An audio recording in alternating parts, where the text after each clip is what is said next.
Bismillahirrahmanirrahim. Assalamualaikum warahmatullahi wabarakatuh. Waalaikumsalam. Innal hamdalillah nahmaduhu wa nasta'inuhu wa nastaghfiruh wa na'udzu billahi min shururi anfusina wa min sayyiati a'malina may yahdihillahu fala mudilla lahu wa may yudlil fala hadiya lahu asyhadu an la ilaha illallah wahdahu la syarika lahu wa asyhadu anna Muhammadan abduhu wa rasuluhu wa la nabiyya ba'dahu. Allahumma shalli wa sallim ala sayyidina Muhammadin sayyidil anbiya'i wal mursalin sayyidil khalqi ajma'in wa ala alihi wa sahbihi wa man sara ala nahjihi ila yaumiddin. Amma ba'du. Bapak-bapak sekalian, jamaah salat subuh yang dimuliakan oleh Allah Subhanahu wa taala. Alhamdulillah di subuh hari ini dengan inayah dan taufik dari Allah Subhanahu wa taala kita dapat kembali menunaikan salat subuh berjamaah. Ini adalah sebuah kenikmatan yang luar biasa nikmat. Dulu ada seorang abid ahli ibadah mengatakan, andaikan para raja tahu betapa nikmatnya ibadah sholat, pasti mereka akan merampasnya dari kita meskipun dengan pedang. Artinya tidak semua orang dapat merasakan kenikmatan ibadah kepada Allah SWT berjamaah sholat, terutama sholat subuh. Itu andaikan orang-orang tahu betapa nikmatnya ibadah itu, karena mereka tidak mendapatkannya dalam kekuasaan dan dalam harta mereka. Sampai-sampai dikatakan, andaikan para penguasa tahu, para raja tahu betapa nikmatnya orang-orang yang ibadah, mereka akan merampasnya dari kita meskipun dengan pedang-pedang mereka. Lah, ungkapan ulama, ungkapan hikmah dari para ulama. La jaladuna bisuyuf law alimu ma fil ibadati minan nikmati la jaladuna bisuyuf. Andaikan mereka tahu betapa nikmatnya ibadah, betapa bahagianya ibadah yang mereka tidak temukan dalam kekuasaan dan harta mereka, niscaya mereka akan mengambilnya dari kita dengan pedang-pedang mereka secara paksa. Inilah nikmat yang Allah berikan kepada kita. Mudah-mudahan kita bisa istiqomah ya. Karena tandanya Ramadan diterima itu adalah semangat di bulan berikutnya dari sebelum Ramadan. Kalau selama Ramadan pasti semangat, dan itu waktunya. Maksudnya adalah tanda dari Ramadan kita diterima adalah adanya gairah, adanya semangat di bulan-bulan ba'da Ramadan dari sebelum Ramadan, dari Sya'ban berarti sebelum. Itu namanya Ramadannya berhasil. Ramadannya adalah berhasil. Baik, sekarang kita akan lanjutkan kajian tafsir kita surat At-Tin, surat At-Tin ya. Buah tin itu tentang buah tin. Buah tin. Surat At-Tin, surat At-Tin. Ini surat Makkiyah, surat yang diturunkan setelah hijrah. Surat diturunkan setelah hijrah. Jumlah ayatnya ada 8. Ya. Nama surat ini hanya satu-satunya, surat At-Tin. Tidak ada penamaan surat lain dalam surat ini. Disebut surat At-Tin karena Allah memulai surat ini dengan sumpahnya dengan buah tin. Wat-tin. Allah bersumpah dengan buah tin. Nah, ini ada faidah dalam ayat ini bahwa Allah itu berhak bersumpah dengan semua makhluknya. Kalau Allah bersumpah dengan suatu makhluknya, itu pertanda makhluk itu punya kedudukan mulia. Wat-tin wa zaitun. Berarti dalam buah tin, dalam buah zaitun ada kemuliaan, ada keberkahan. Nanti apa namanya? Wat-tin wa zaitun wa turi sinin wa hadzal baladil amin. Allah bersumpah dengan kota Mekah. Allah bersumpah dengan bukit Tursina yang ada di Mesir. Itu semua yang Allah sebutkan berarti mengandung kemuliaan, memiliki kemuliaan, tasyrifan wa ta'ziman lahu. Tidak berlaku bagi manusia. Nah, manusia tidak diperbolehkan bersumpah dengan selain Allah. Itu termasuk syirik kecil. Man halafa bi ghairillahi faqad asyraka. Barang siapa yang bersumpah dengan selain Allah, maka dia telah berbuat musyrik. Musyriknya musyrik kecil memang ya. Tidak boleh kita sebagai hamba Allah bersumpah dengan Demi Allah, demi Rasulullah. Demi Allah saja cukup. Demi Allah, demi Rasulullah. Demi Allah, demi Rasulullah, demi Quran, demi Ka'bah, demi Masjid Al-Kautsar, terus dipapai semuanya. Kadang-kadang banyak dalam syair-syair lagu kita yang nyerempet ke yang seperti itu. Nah itu nggak boleh, ya, nggak boleh. Ada lagu yang cukup populer, dan demi waktu yang itu. Nah itu kalau manusia nggak boleh bersumpah demi waktu. Yang boleh itu hanya Allah. Kalau dia mengutip ayat tidak apa-apa, watin wal asri misalkan, dan demi waktu boleh. Jadi mudah-mudahan tujuan orang yang menyatakannya mengutip ayat itu, ya terjemahnya gitu. Dan demi masa, dan demi waktu, dan demi siang, demi malam. Kalau kita mengutip ayat boleh, tapi kalau kita bersumpah dengan itu nggak boleh. Hanya Allah yang boleh bersumpah dengan makhluknya. Allah bersumpah dengan siang, Allah bersumpah dengan malam, Allah bersumpah dengan waktu fajar, Allah bersumpah dengan subuh, Allah bersumpah dengan waktu duha dan seterusnya. Itu hak Allah SWT sebagai bentuk memuliakan dan menghormati, mengangkat derajat yang disebutkannya itu. Kita tidak boleh. Al-mihwar ar-raisi li surah ma'adinun nas. Ma'adinun nas itu, ma'adin itu barang tambang, an-nas itu manusia. Karena ada hadisnya an-nasu ma'adin. Manusia itu barang tambang, Pak. Manusia itu barang tambang, seperti tambang. Emas mah tetap emas walaupun dia di walungan. Gitu. Umar bin Khattab ketika jahiliyah, beliau itu sudah kelihatan emasnya. Apa buktinya? Dia tidak mau menyiksa orang lemah. Karena bagi dia pantang seorang laki-laki nyiksa orang lemah. Dia tidak pernah menyiksa orang lemah, tidak pernah. Tidak disebutkan. Kalau dia mengatakan kepada Muhammad, kau telah memecah belah bangsa Quraisy, karena menurut dia Nabi Muhammad itu sebelum dia Islam, Nabi Muhammad itu telah memecah belah barisan Quraisy. Jadi menentang nabinya tuh ada alasan gitu. Karena dia berasumsi Muhammad telah memecah belah Quraisy. Ketika dia paham bahwa itu bukan memecah belah, justru menyatukan manusia dalam tauhid, dia masuk Islam. An-nasu ma'adin, manusia itu barang tambang. Emas tetap emas meskipun dia di walungan. Dan karat tetap karat meskipun dia disimpan di sangkar emas. Itulah manusia, barang tambang. Khiyarukum fil Islam, khiyarukum fil jahiliyah. Lanjutan hadisnya. Orang yang baik di masa jahiliyah, dia akan baik juga di masa Islam. Idza faqihu, jika mereka berilmu. Nah, jadi yang mengembalikan manusia kepada barang tambangnya, kepada emasnya itu idza faqihu, ilmunya. Makanya carilah ilmu setinggi-tingginya, karena ilmu akan mengangkat derajat kita.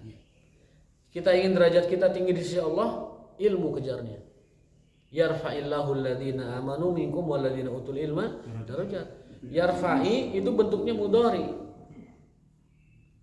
Artinya Allah pasti akan mengangkat derajat orang yang beriman dan orang yang berilmu di antara kalian. Itu pasti itu.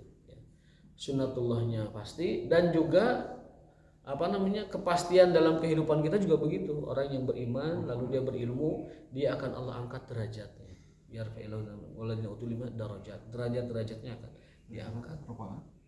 Dari kata rafa'a yarfa'illahu alladhina amanu minkum walladhina utul ilma darajat. Allah akan mengangkat derajat orang-orang yang beriman dan berilmu di antara kalian, ya, dengan derajat-derajat yang tinggi. Mudah-mudahan kita termasuk Allah yang angkat derajatnya, karena kita datang untuk talabul ilmi. Tapi tetap likulli imri'in manawa, setiap orang itu diberi derajatnya, diberi ilmunya, diberi balasannya sesuai dengan kadar niatnya masing-masing. Sudah saya sering sampaikan. Di majelis ini pahalanya beda-beda, Pak. Aya anu 100, da ikhlas ke masjid dan talabul ilmi 100 ya, Pak. Aya anu lah daripada di rumah paling disuruh gegero, 80 teman gitu.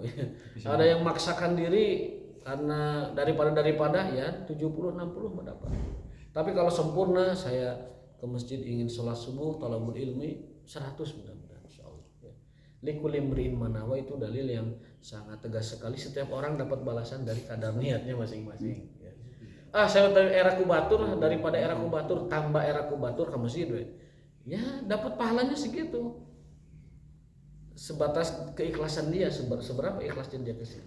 Kalau hanya tambah era nya 50 malah kayaknya 50. Lumayan 50. Kamu daripada di pasiaan pemajikan ya 60 dan gitu. Al-muhim yang jelas dia berangkat ke masjid, setelah duduk di masjid ikhlaskan thalabul ilmi, karena thalabul ilmi yang dapat mengangkat derajat hamba di sisi Allah Subhanahu wa taala. Luruskan niat, tashihun niyah, luruskan niat, pancangkan niat supaya amal kita ini setiap yang kita lakukan bernilai 100 kalau skalanya 100 di sisi Allah Subhanahu wa taala. Jadi sangat adil. Allah itu sangat adil memberi balasan ganjaran sesuai dengan kadar niatnya masing-masing. Supaya apa? Supaya membedakan, mengapresiasi mana yang ikhlas, mana yang setengah ikhlas, mana yang tidak ikhlas, mana yang sepertiga ikhlas dan lain sebagainya. Allah Maha Adil, memberi pahala sesuai dengan ganjarannya masing-masing. Adapun fawaid suratil mubarakah, adapun faidah-faidah dari surat ini, hikmah yang dapat kita petik dari surat At-Tin adalah yang pertama, At-tinu isyaratun ilal halawah. Tin itu adalah buah yang manis. Wa zaitun isyaratun ila safa, dan zaitun itu adalah buah yang lembut dan bening, jernih gitu. Makanya minyak zaitun itu termasuk minyak yang baik buat kesehatan. Baik, sehat, mahal dan enak. Zaitun itu dulu kalau waktu kita kuliah di Timur Tengah, zaitun teh mudah. Kalengan Pak beli kita zaitun itu. Kalengan, jadi seperti kita beli itu aja minyak curah gitu, kalengan. Nah di kita itu sebotol kecil.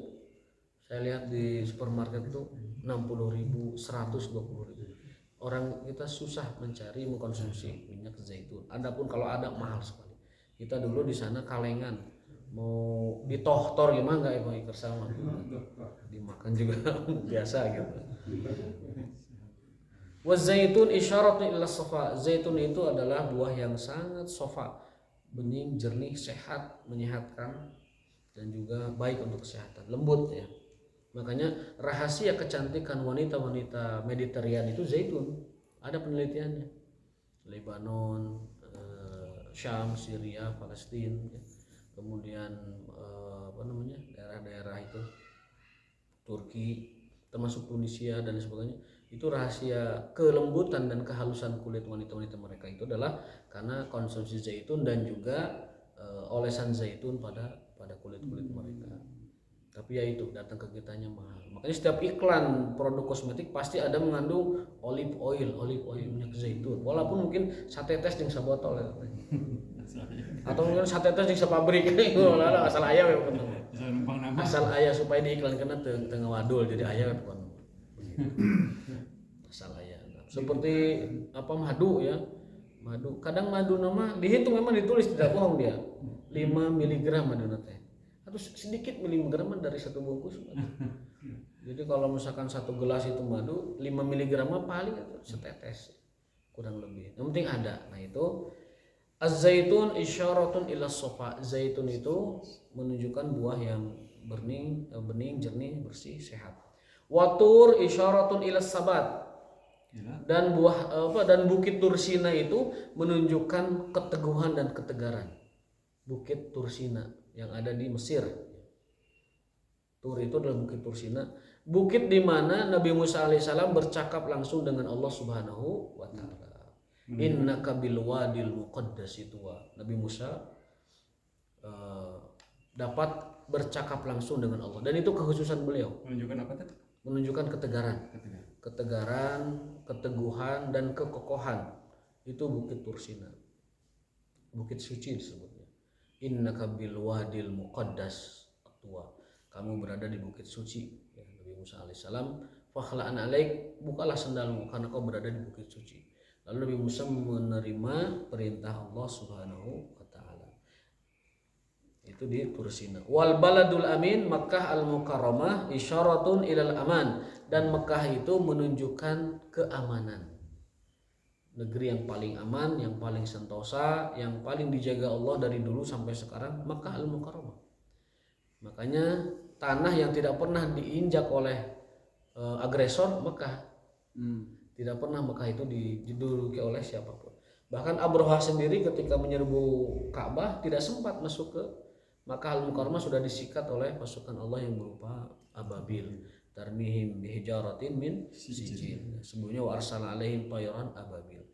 Burung ababil itu burungnya kecil, burung seperti burung piit, membawa batu-batu dari neraka, hijaratin min sijil, yang membakar, kemudian melemparkannya kepada Abrahah. Itu Abrahah terkena batu di kepalanya, tapi batu itu tembus sampai ke gajah yang ditumpanginya. Jadi leeh, gajahnya tuh leeh bawahnya tuh. Nyerocos begitu, langsung mati seketika Abrahah. Ya peluru berarti. Jadi apa namanya, batu yang sangat luar biasa sekali. Bakatku panas ini. Bakatku panas, betul. Panas jabat di luhur. Dia panas dan luar biasa. Ada catatan nggak tadi berapa ribu orang? Nah itu tidak disebutkan, belum pernah saya baca. Banyak ya? Mungkin ada yang menyebutkan tapi belum pernah terbaca oleh saya. Jadi buah tin itu menunjukkan manis, ya. Buah zaitun itu menunjukkan kejernihan. Bukit Tursina itu memberi kita hikmah, keteguhan dan kekokohan. Lalu Makkah Al-Mukarramah itu menunjukkan kepada keamanan dan kesentosaan. Makkah Al-Mukarramah isyaratun ilal aman. Memang batu itu dari kenapa? Min sijil. Min sijil itu batu dari neraka kalau disebutkan dalam dalam terjemahan dan dalam tafsir-tafsir. Karena sijil itu kan tidak ada di dunia. Sijil. Kalau di pondok-pondok pesantren kita di Indonesia lah katakan, ada nggak yang suka menanam pohon zaitun? Banyak. Sekarang sudah mulai ada. Banyak. Zaitun sudah, tapi tidak sebagus di sana. Ya. Jadi di antara kita Di sana juga ada, Pak. mengamalkan, ya. Ada. Iya. Di sini ada buah zaitun. Jadi di antara kita mengamalkan, ya, keberkahan dari buah zaitun itu kita menanam di rumah agar kita dapat berkah dari Allah Subhanahu wa taala, ya. Mengamalkan apa yang diisyaratkan oleh Quran itu termasuk adalah dianjurkan. Jadi kalau Al-Qur'an menyebutkan watin wa zaitun, maka kalau bisa kita di rumah punya buah tin dan buah zaitun. Zaitun maksudnya. Zaitun udah banyak, ada yang udah jualan, udah ada di kita. Di packing tuh 6 biji ada. Buatan sih orang Banjaran juga ada. Kalau tin memang belum bagus kelihatannya, belum ada yang kayak itu. Ini pun becek yang siapa si zaitunnya itu beda dengan yang di Timur Tengah kan, mungkin karena suhu dan lain-lain. Di sana kan kering padat, yang sini cenderung berair. Tapi ada sudah. Saya pernah makan buah tin yang masih basah, yang masih hijau tapi udah manis, itu segernya subhanallah, segar sekali.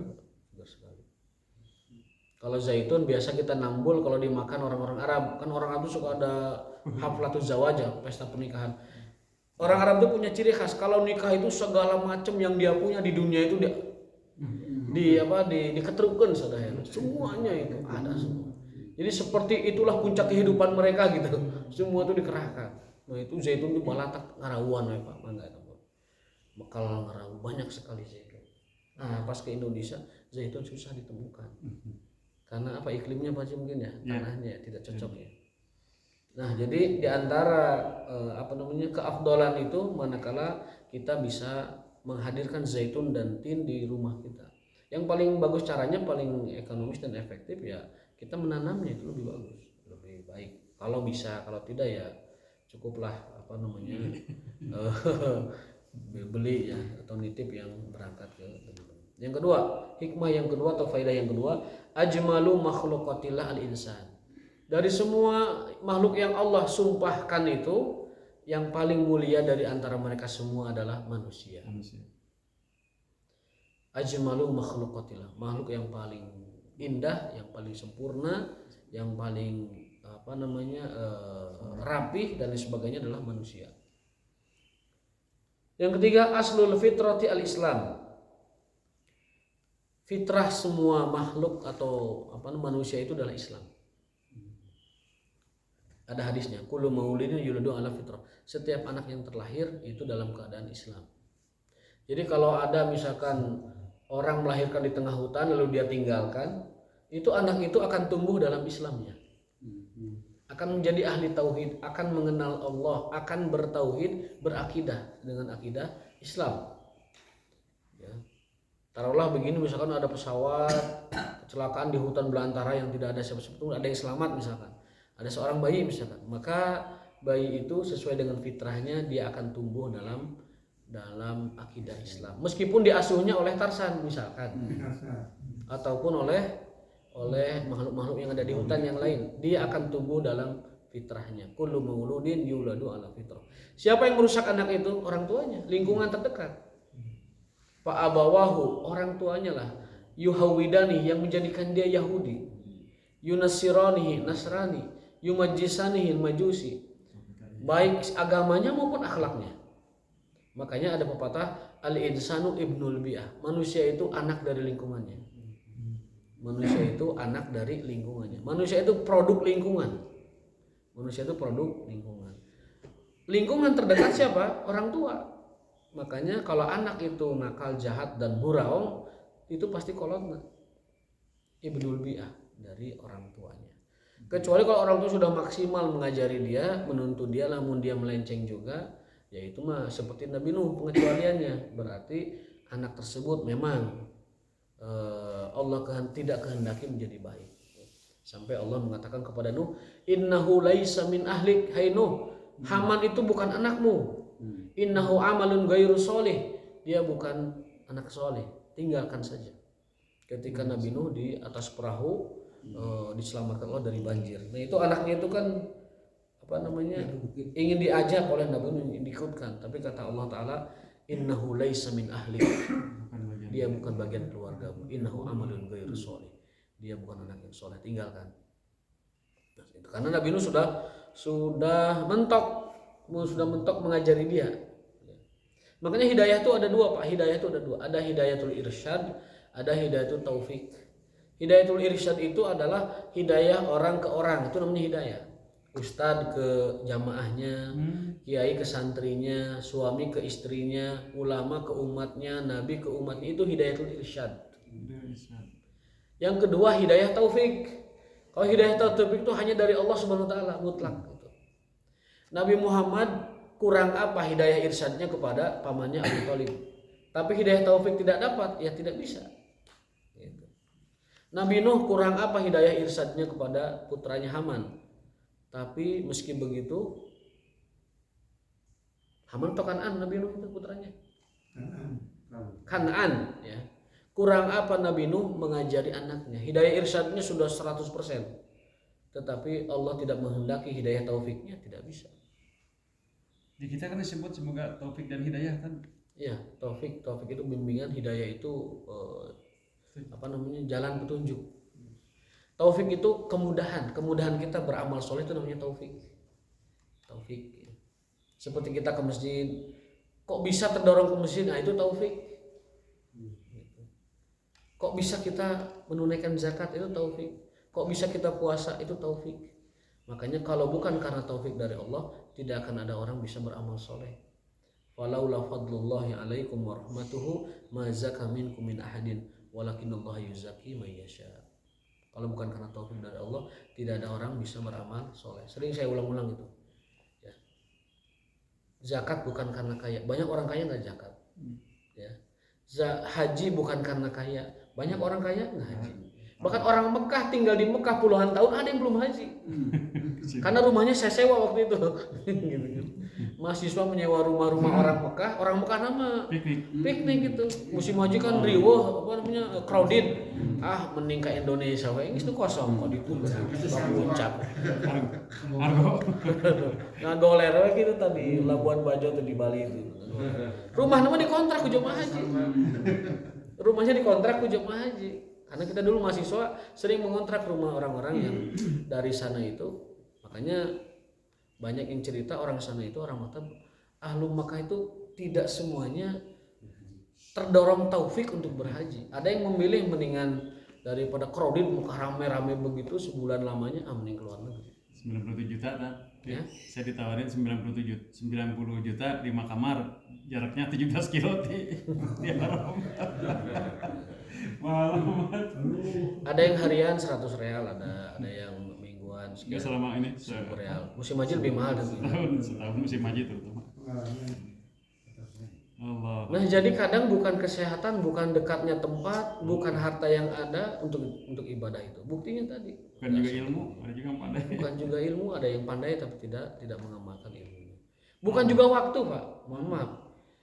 yang dekat masjid waktunya nganggur ti isuk sampai kau sering ngumanu atau nguseup nanti bari walungan komplek di Bendung kaina ngumpul di useupan Tidak ada lauk. di lauk nanti dipelakan heula di useupan eta teh abi nu teu ngartos sampai ayeuna keajaiban Indonesia yang ke-9 eta tebih ti panguseupan akhirna teh walungan di komplek dipendet caina ngumpul dia dipelakan lauk di useupan lah haula wala Di Pangalengan ada jublegan terus dia terpalan kan. Di Pangalengan tuh di upanan di situ bikin jublegan karena dia merembes airnya dikasih terpal. Lalu dikasih air kira-kira mungkin ya 2-3 drum lah gitu. Dia harus sepan kira di setengah. itu yang pertama itu. Yang kedua itu menurunkan derajat reputasi komunitas para pemancing gitu. Gitu kan. Penghinaan itu mancing mah ya di laut atau di pantai atau apa di sungai gede atau di tempat pemancingan. Nah ini Jublegan. komplek dipendet di useupan itu menurunkan derajat komunitas para pengusaha sebenarnya gitu. Jadi patut dievaluasi. Nah waktu mereka bisa jadi seharian tuh kosong, tapi nya itu ngalalampang jejer we bukan tadi ganti desi apa namanya kairnya la haula wala quwata illa billah. Jadi beribadah ke masjid juga bukan kena waktu. Banyak orang yang setengah harinya itu kosong tapi nggak ke masjid juga. Dekat ke masjid tinggal ngelangkah ada yang tinggal melangkah tapi nggak ke masjid ada. Nah itu hidayah taufik dari Allah Subhanahu Wa Taala. Hidayah irsyad mah para ustaz sudah terus ngagorowok unggal apa namanya setiap Jumat setiap sholat mungkin setiap waktu menyeru mereka untuk ke masjid, tapi lagi-lagi hidayah taufik Allah pilih hamba-hambanya yang dikehendaki dan disayanginya. Nah ini kita patut bersyukur hidayah taufik ini dan meminta terus agar hidayah taufik terus ditambah. Amin. Allahumma wafiqna ila amali sholih, Allahumma wafiqna ila amali sholih. Ya Allah beri kami taufik untuk amal soleh kan begitu. Dan ini juga menutup kita ujub. Nah, kalau kita merasa dan kita yakin betul bahwa kita ibadah itu karena taufik, kita nggak akan ujub. Melihat orang lain, si eta tanpa masjid wae sampai usia sakit itu teh misalkan. Tingali orang itu barulah ke masjid lagi. Nah, itu muncul ujub karena dia tidak menyadari bahwa dia ke masjid itu karena taufik gitu. Atau melihat orang lain yang hari itu tidak sholat. Si eta itu sholat, orang tingali atuh. Sholat wae. Nah, ada perasaan saya mah sholat dia mah tidak. Itu karena dia saat itu tidak menyadari bahwa dia bisa sholat itu karena taufik dari Allah. Dia merasa bahwa itu adalah kemampuan dirinya untuk melakukan sholat. Maka dari itu ini menutup kita dari ujub. Dan ujub itu kan efek buruknya menghapus pahala yang baru kita lakukan. Gitu. Jadi kalau kita baru lakukan sholat subuh lalu kita terhinggapi oleh ujub, maka sholat subuh kita yang baru lakukan itu bisa hilang pahalanya karena ujub ya. Bedanya ujub sama riya, riya mah ingin dilihat, ujub mah merasa diri. Maka kita patut berlindung kepada Allah dengan tadi caranya menyadari bahwa kita bisa ibadah sejatinya karena taufik dan hanya karena taufik dari Allah Subhanahu wa taala. Aslul fitrah al-Islam. Jadi kembali lagi tadi bahwa asal fitrah manusia itu Islam. Dan lingkungannya lah yang merusaknya. Lingkungan terdekat adalah orang tua. Hal itu dikuatkan juga oleh hadis Nabi, inni khalaqtu ibadi hunafa'a. Aku telah menciptakan hamba-hambaku hanif. Hanif itu apa? Lurus,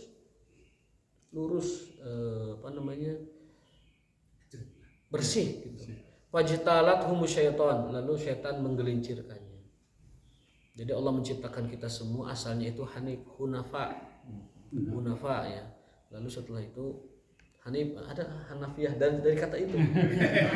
Saya ingat hanifan, hunafaan itu akar kata dari kata hanafa, ai bermakna hanafiyah. Makanya agama Ibrahim disebut agama hanafiyatus samhah, agama yang jernih, bening, yang lurus, yang fitri, yang fitrah dan lain sebagainya. Wa manin harafa an hadil fitrah wa anit tariqil ladzi wadahu Allahu lahu sayaj'aluhu Allah fi asfali safilin. Nah, kalau orang melenceng dari jalan lurus fitrah yang sudah Allah gariskan itu, maka dia akan menjadi manusia yang asfalas safilin. Rendah serendah-rendahnya. Jadi manusia itu bisa tadi apa? Ahsanul khaliqin, ahsanul makhluqin, atau kebalikannya menjadi asfalas safilin. Imam Ahmad radhiyallahu taala pernah mengatakan, Al-imanu yazid wa yanqus. Iman itu dapat berkurang, dapat bertambah. Kalau lagi bertambah, orang itu bisa naik ke makom tertingginya, a'la iliyin. Dan kalau dia lagi rendah, bisa terjun bebas nyungsep ke serendah-rendahnya, asfalas safilin. Yang menjadikan iman itu naik, amal soleh. Semakin kita beramal soleh, semakin kuat imannya.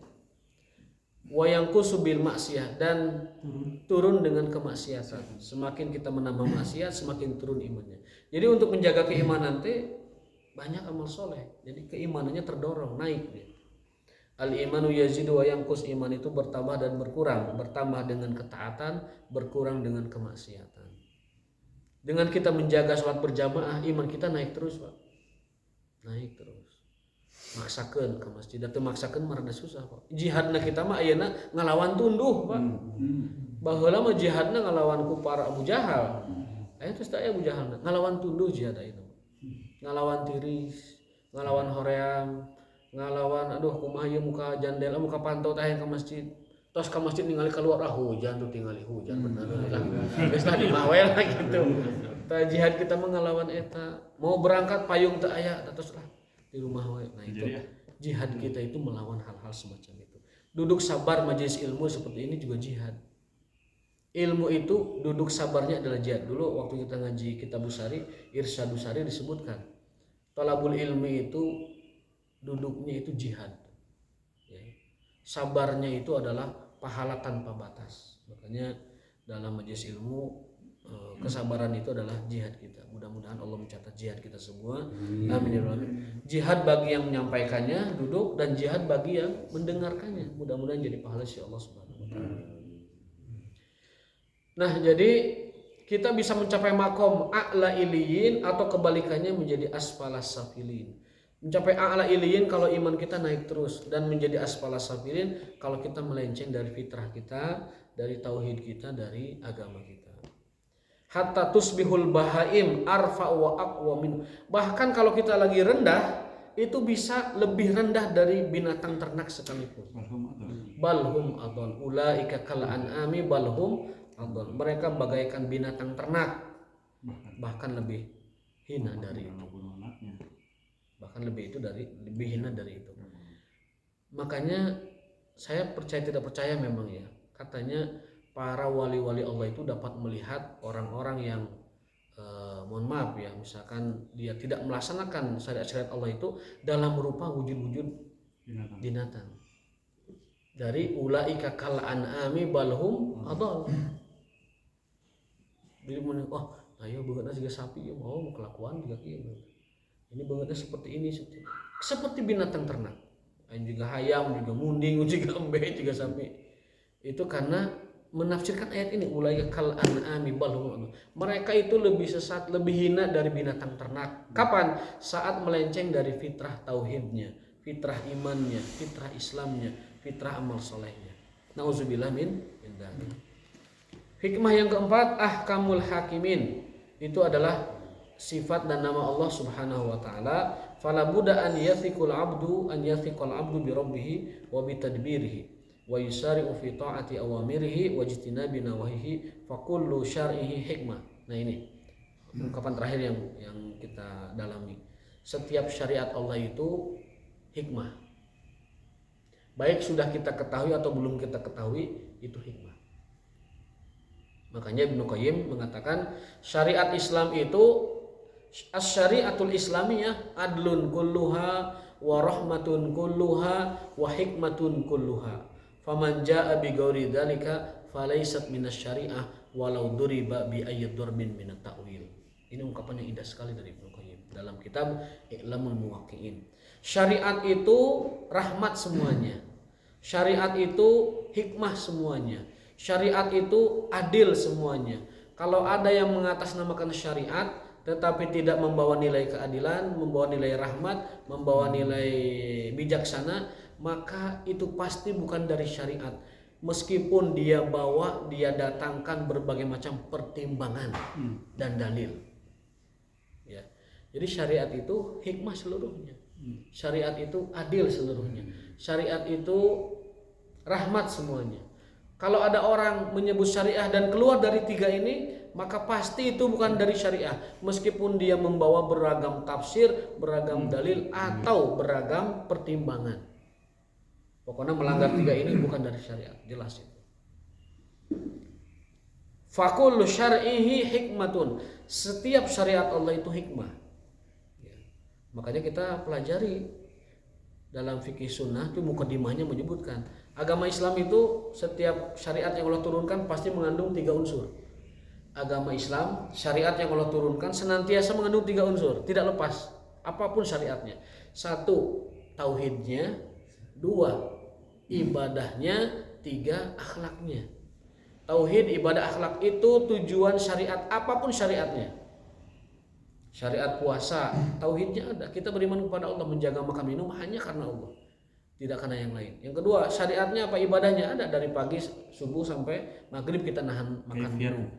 Kaifiatnya. Lalu apa akhlaknya? Akhlaknya menahan lisan, kemudian tidak emosi, tidak marah, pemaaf, kemudian apa? Menjaga buah dari amal itu ya? Buah dari amal. Jadi setiap syariat Islam pasti mengandung 3 ini. Ada tauhidnya, ada ibadahnya, ada akhlaknya. Haji juga nanti sama gitu. Ada imannya, kita beriman mengikuti syariat Ibrahim, tauhid di hadapan Allah, mengikuti manasik haji. Ibadahnya apa? Ibadahnya tata caranya rukun haji itu. Ihram, tawaf, sa'i, dan apa lagi? Satu lagi, ada 4 itu. Ihram, tawaf, sa'i, dan wukuf. Itu ibadahnya, syariatnya. Apa akhlaknya? Ya akhlak haji. Tidak boleh berkata rofas, tidak boleh sombong, tidak boleh dan sebagainya. Makanya kata Rasul, haji mabrur itu tandanya 2. 1, perkataannya jadi baik. Yang kedua, senang berbagi.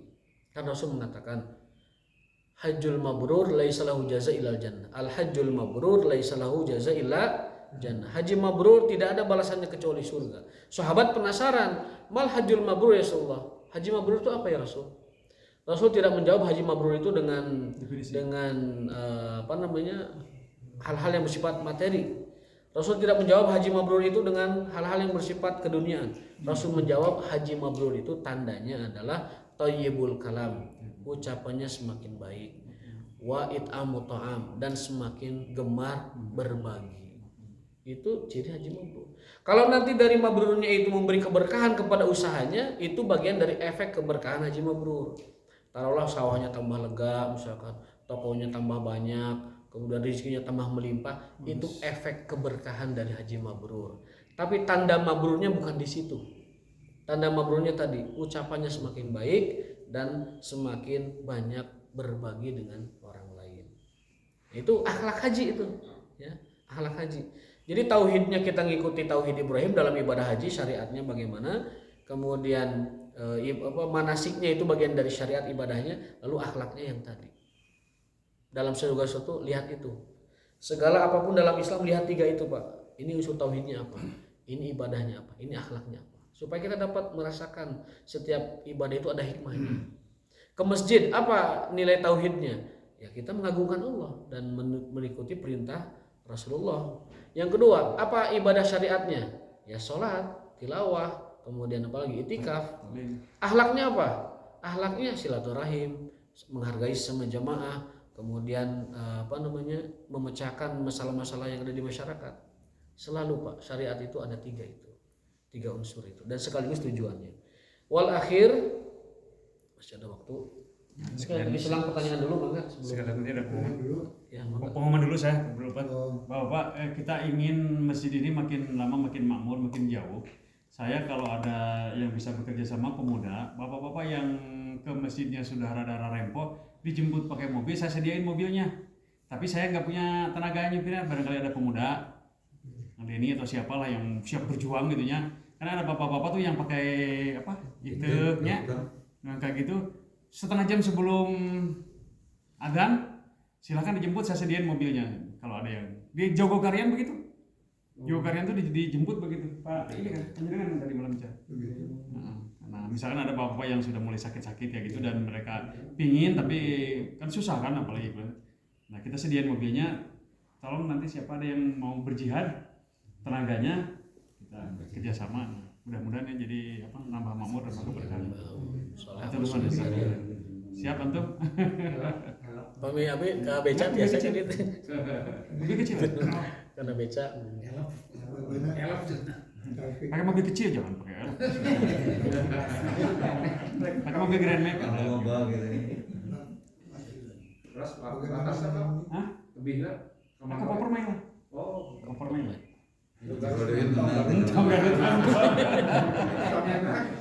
Tapi bikin komitmen dulu dengan orangnya, janji. Artinya jangan sampai dijemput, tapi tetap can hudang kene, can kecai kan kalau jangan jemput.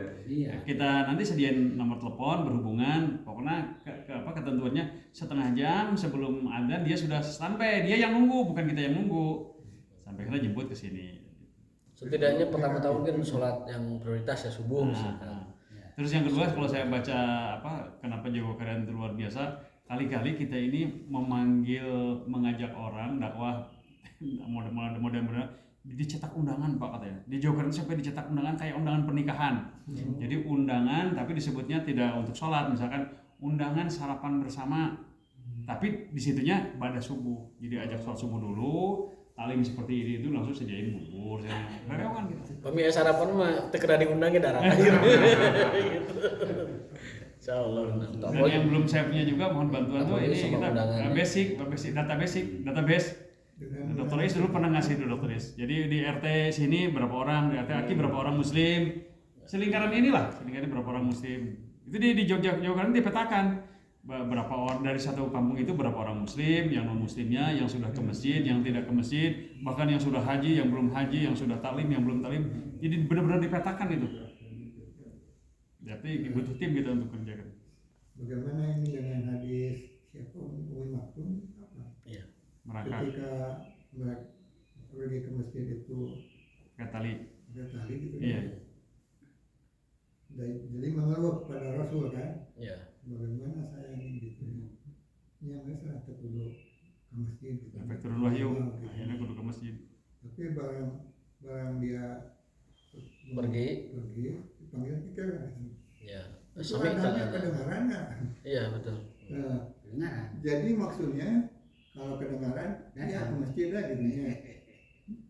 Artinya kalau tidak kedengaran boleh di rumah. Enggak begitu. Kalau tidak kedengaran. Bagi saya, di pemahaman saya. Bagi Umi Maktum. Jadi ini ada Bagi Umi Maktum Pak. ada kaitannya dengan jarak antara rumahnya Masjid. dengan yang ada. dulu nggak ada speaker. Iya. Itu menjadi patokan, ada speaker itu patokan. Patokan. Jadi misalnya ke Pak Ismail, Enggak kedengaran. itu nggak kedengaran. Enggak usah ke masjid. Jadi di rumah aja, apalagi kalau uzur. Ya kalau Uzur beda. iya. Kalau uzur mah iya. Yang Umi Maktum itu kan seolah uzur juga. Kalau saya melihat begini, Umi Maktum itu kan tidak bisa melihat gejala alam, waktu alam, Ya. zuhur, asar, mereka. Bagi kita yang dapat melihat gerakan matahari, tahu waktu sholat. Kalaupun Apalagi- tidak ada azan datang, Apalagi ada jam. apalagi ada jam. Ada. Umi Maktum tidak bisa melihat jam kalau zaman sekarang misalkan nggak lihat jam. Jadi, Kalau kita kan bisa berpatokan ke jam. kaitannya menurut saya dengan jarak, jarak tempuh. Kalau dia itu ke masjid itu jaraknya 2 kilo atau tadi nyebut 17 kilo di mana? Itu kan jadi seolah-olah ya Pak. Ada kesulitan. Sabar kita ke masjid gitu. Kadang masakin ke masjid mah. Sana gitu kadang masakin ke masjid. Ini Iya, kan dikaitkan sama hadis itu. ya, ini kan mungkin bapak yang bersangkutannya tuh ingin ke masjid tapi ada kesulitan gitu. Jadi masjid menawarkan gimana kalau dijemput itu lebih bagus, baik. Karena yang bersangkutan pasti mau ke masjid sebenarnya. Iya. Cuman karena jauh, karena tadi jarak, Iya, kita ya jemput. itu solusi. Ya beliau mah batasan untuk tidak ke masjid katanya kalau nggak kedengaran nggak usah ke masjid gitu. Benar nggak kayak gitu? Batasannya suara azan, memang suara azan. Tapi zaman sekarang suara azan lebih panjang malah Pak, lebih jauh. Speaker. Bukan, jadi Speaker. maksudnya begini, dia itu dia kan ada uzurnya Ya, karena dia melihat. Turun Dan netra. itulah yang menjadi lantaran mengapa seolah-olah Rasul itu boleh lah, nggak usah. ke masjid. Mm-mm. Karena ada uzur itu. Tapi kalau kedengaran mah jauh-jauh tuh deket lah gitu. Iya. Artinya Jadi saya ke masjid gitulah. Jadi bagi saya pemahamannya begitu. artinya nu buta oge titah ke masjid kemudian nu cager. Eta teh jangan nu buta, eta teh kan beliau tuh buta memang tuh gitu. Yang uzur saja disuruh ke masjid, Masjid. apalagi yang tidak uzur. Kalau nggak kedengaran nggak usah. Zaman sekarang Menurut saya kan. ya, zaman sekarang mic itu bisa 5 km kedengeran. Dulu tidak mencontohkannya pakai speaker. Ya berarti speakernya nggak usah dipakai, pakai azan biasa saja. Pakai jam ya. Pakai jam. Itu pakai nanti apa tuh? Alarm. Ya, Memang Memang- ada alasan tidak kedengaran azan, tidak ada. hukum dasarnya mungkin zaman dulu karena satu-satunya andalan orang itu azan dan Umi Maktum itu hanya mengandalkan azan. Ya itulah standar waktunya, kalau tidak dengar tidak usah ke masjid. Ya, gitu. Tapi kalau dengar ke masjid, dulu kejadian juga Umi Maktum kan gitu. Karena Umi Maktum tidak bisa melihat waktu. Ini teh alasan. Kalau sahabat lain kan bisa melihat waktu. Oh ini tegas maghrib ya teh. Gitu. Ini teh sudah subuh. Sahabat lain mah bisa. Berkata sesuai kepada kadar orang masing-masing. Ya, Umi Maktum karena tidak bisa melihat sehingga tidak bisa membaca waktu. Karena tidak bisa membaca waktu, patokannya azan. Sehingga kalau azan mah datang ke masjid, kalau nggak dengar azan nggak usah ke masjid. Silakan, itu uzur bagi kamu. Karena Umi Maktum kalau tidak tahu azan, pakai apa lagi ke masjidnya? Pamit aya azan, Umi Maktum bagaimana caranya bisa ke masjid? Kalau nggak dengar azan, tahu-tahu dia ke masjid nggak ada jamaah karena belum waktunya misalkan, atau ke masjid sudah selesai jamaahnya karena Umi Maktum tidak tahu ada azan atau tidak. Nah kalau sahabat yang dekat yang lain-lain, ya apa namanya itu gitu ya. Jadi apa namanya zaman sekarang mah alasan tidak tahu waktu itu rasanya sudah Itu solusi Joko Karyan itu kan Mbak, itu solusi yang bagus lah. Dakwah itu. bagus. Artinya tidak memudahkan perjalanan ke masjid dengan cara dijemput. Betul. Karena dia juga pertama jauh, Betul. jangan-jangan juga uzur kan gitu. Betul. Jadi Konteksnya dakwah, Pak. Ya, seperti juga Joko Karyan itu kalau yang hilang kendal diganti kan, pakai motor hilang juga diganti katanya kan gitu. Betul. Insyaallah. Insyaallah ya. Baik, wallahu ta'ala bisawab wa ta'ala bi muradihi wa ma taufiquna illa billah. Kita cuma demikian, mudah-mudahan menjadi tambahan ilmu buat kita. Wa ma taufiquna illa billah. Allahumma alimna wa yanfa'na wa zidna ilman wa amalan. Kita tutup dengan kafatul majlis. Subhanakallahumma wa bihamdika asyhadu an la ilaha illa anta astaghfiruka wa atubu ilaik. Assalamualaikum warahmatullahi wabarakatuh. Waalaikumsalam warahmatullahi wabarakatuh.